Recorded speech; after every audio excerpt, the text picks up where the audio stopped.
Sukses itu memang harus direncanakan. Karena orang yang tidak berencana sukses seperti berencana gagal. Toh, gini. Tetapi kalau kita rencanakan kan belum tentu sukses. Betul. Yang punya rencana saja belum tentu sukses, apalagi yang tidak punya rencana. Oke, nah sekarang yuk kita lihat esensi dari target. Niat awal mengapa kita harus punya tujuan. Ya, oke. Kalau kita mau pergi ke Surabaya dari Jakarta, ini kan tujuan. Kalau ada jembatan yang putus di sana, apa yang kita lakukan? Kan terhalangi dalam perjalanan. Apa yang kita lakukan? Cari jalan lain. Tujuannya sama. Itu loh. Orang kalau tidak punya tujuan dalam hidupnya, kejadian yang tidak disukainya sehari-hari bisa membuat dia lupa mau kemana, karena dia tidak punya satu tujuan yang membuatnya berorientasi dari sudut manapun ke situ. Makanya rencana itu harus akan tercapai. Tidak ada yang bisa menjamin, itu bagian dari yang gaib di masa depan. Tetapi kalau kita tidak punya tujuan, yang terjadi dalam keseharian kita membuat kita kehilangan arah. Oke, jadi tujuan utama, esensinya adalah bahwa tujuan itu dibutuhkan supaya dalam penyesuaian diri kita terhadap yang terjadi dalam keseharian tetap mengarahkan kita pada yang kita impikan atau yang kita cita-citakan. Dah, satu lagi. Orang yang punya tujuan lebih hemat menggunakan apapun karena tidak kesana dulu, karena dia jelas ke sana. Maksud dari lebih hemat menggunakan apapun terutama adalah menggunakan hidupnya. Hidupnya tidak diboroskan untuk ini, untuk itu, untuk ini, untuk itu. Hidupnya lurus ke arah yang diinginkan. Ini loh yang disebut sukses semudah mungkin. Sukses semudah mungkin itu bisa 40 tahun, bisa 50 tahun. Bilang, kok 50 tahun sukses Pak Mario? Ya, untuk orang biasa 400 tahun.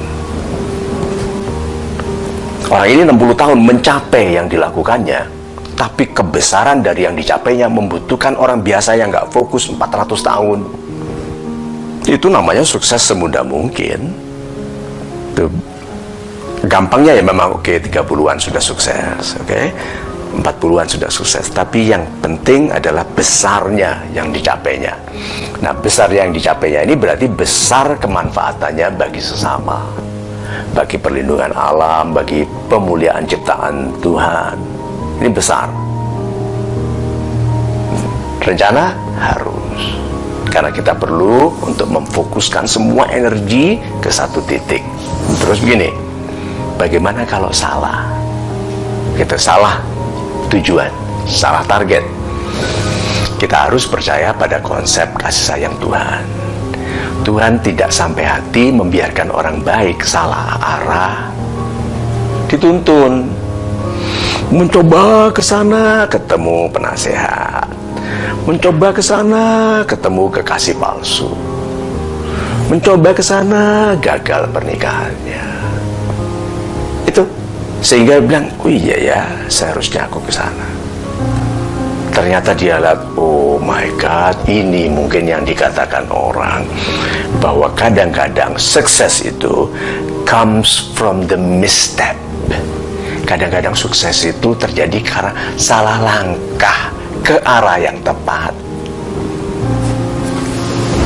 Apa artinya? Salah langkah ke arah yang tepat. Salah langkah karena itu bukan maksudnya. Ke arah yang tepat, arah yang dimaksudkan Tuhan baginya. Salah langkah karena maksud dia mau ke sana, tapi karena dia disayangi sekali oleh Tuhan, disalahkan, misstep. Jadi jangan kecil hati kalau salah langkah. Kalau selama niatnya baik, kesalahan dalam tujuan yang baik tetap lebih baik daripada berhasil mencuri, berhasil korupsi, berhasil menjabat untuk korupsi. Nah, jadi apakah harus ada rencana untuk sukses? Yes, harus. Soal rencananya bisa tercapai atau tidak, tapi yang pertama kali, the best plan is you. Kan you are your best plan. Jadi rencananya apa? Aku bergantung pada diriku. Kalau aku tidak punya rencana pun, aku akan sukses. Contohnya saja, orang yang pintar main bola akan hidup di seluruh dunia. Dia katakan saja backpacknya waktu tidur dicuri di kereta api, oke? Paspor hilang, baju hanya tinggal baju yang dipakainya, uang nggak ada. Dia kelaparan jalan di kampung, di negara yang tidak dikenalnya, tidak ditahunya, bahasa nggak kenal. Dia lihat sekelompok anak muda main bola, berarti lihat di lapangan. Dia sebagai seorang yang ahli, dia bilang ini anak-anak masih amatir ini mainnya gitu kan, gitu. Bolanya kemana-mana, tahu-tahu bolanya gelinding ke arah dia, gitu. Gawang 100 meter ya, melenceng ke dia 125 meter, dia tendang masuk ke gawang yang sana.